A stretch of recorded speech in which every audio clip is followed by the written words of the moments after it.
பச்சரிசி 1 டம்ளரு. நீங்கள் எந்த இதில் எடுத்துக்கிறீங்களோ அதில் 1 பங்கு பச்சரிசி. பச்சரிசி எவ்வளோ எடுத்துக்கணுமோ அதே அளவு புழுங்கலரிசி எடுத்துக்கலாம். அதே அளவு துவரம் பருப்பு.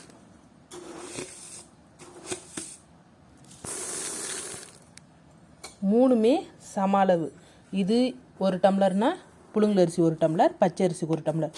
இப்போ மூணும் வந்து நல்லா மாவு எல்லாம் வெளியே வர்ற அளவுக்கு ஒரு 4-5 முறை கழுவி எடுத்துக்கலாம். எல்லாம் ஒரு 6-7 முறை நல்லா கழுவி எடுத்துக்கிட்டோம்.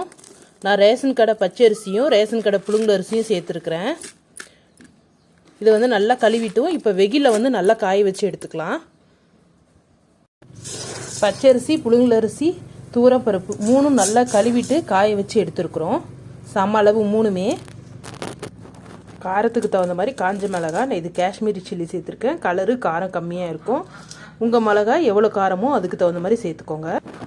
மிளகு 1 ஸ்பூனு, பட்டை ஒரு சின்ன பீஸு, கிராம்பு ஒரு 4, தனியா 1 ஸ்பூன் போட்டு, சீரகம் இல்லை நான் கடையில் வாங்கி அதுவும் 1 ஸ்பூன் போட்டு நல்லா அரைச்சி எடுத்துக்கலாம்.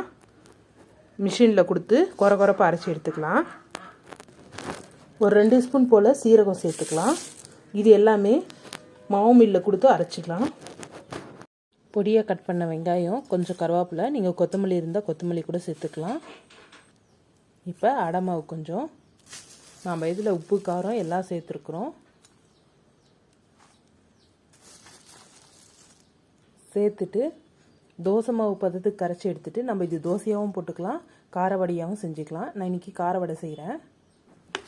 இந்த மாதிரி நம்ம கரைச்சி எடுத்துக்கலாம். இது நம்ம தோசையாக ஊற்றிக்கலாம், வடையாகவும் செஞ்சுக்கலாம், பணியாரமாக கூட செஞ்சுருக்கலாம்.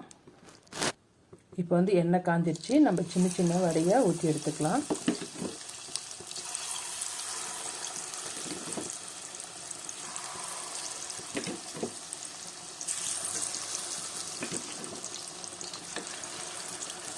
இது நல்லா ப்ரௌன் கலர் வந்ததுக்கப்புறம் 2 பக்கம் திருப்பி விட்டு எடுத்துக்கலாம். இப்போ இதை திருப்பி விட்டுக்கலாம்.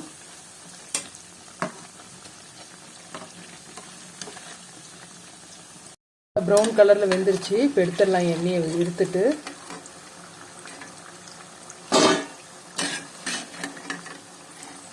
சூப்பரான கிறிஸ்பியான கார வடை ரெடி ஆயிடுச்சுங்க. 5 நிமிஷத்தில் மாவு அரைச்சி வச்சுக்கிட்டா எப்போ வேணால் ரெடி பண்ணிடலாம். இந்த ரெசிபி பிடிச்சிருந்தா லைக் பண்ணுங்கள், ஷேர் பண்ணுங்கள், கமெண்ட் பண்ணுங்கள், சப்ஸ்கிரைப் பண்ணுங்கள்.